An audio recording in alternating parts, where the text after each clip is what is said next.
चिराई से भइल हमरा लाभ हो, एगो सोन चिराई से भइल हमरा लाभ हो।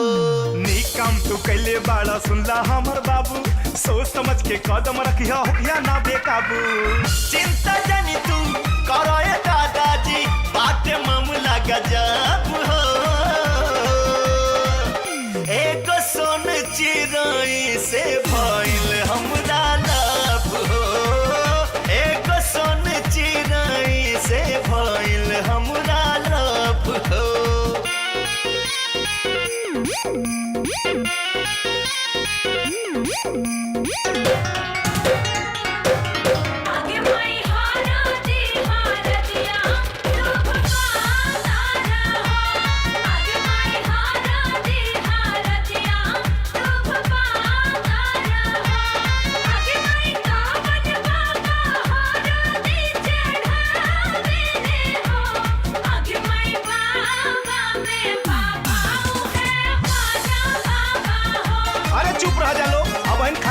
पसंद कैले बा दिया आता है थोड़ी भइल बा।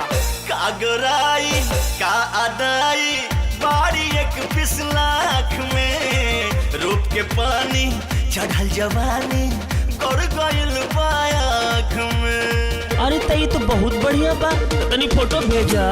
कागराई का अदाई बारी एक 20 लाख में, रूप के पानी चढ़ल जवानी गड़ गइल आँख में।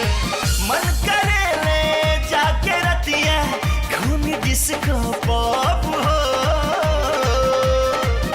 एगो सोन चिराई से भइल हमरा लाभ हो, एगो सोन चिराई से भइल हमरा लाभ हो। तुम्ही काय सांगतात बाबा, काय झालं?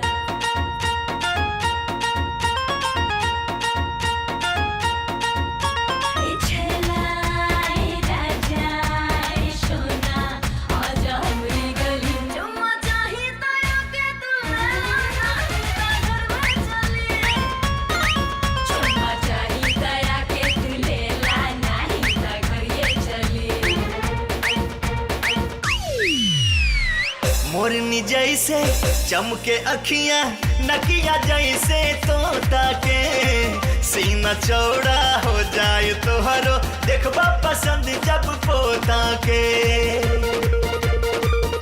ए दादाजी मोरनी जैसे चमके अखियां, नकिया जैसे तोता के, सीना चौड़ा हो जाए तोहरो देखबा पसंद जब पोता के। ऐसा करे बोले चले में नहीं खितनी को दाप हो, एक सोन चिराई से भइल हमरा लाभ हो, एक सोन चिराई से भइल हमरा लाभ हो। हेलो हेलो बुझा तक कट गई। हेलो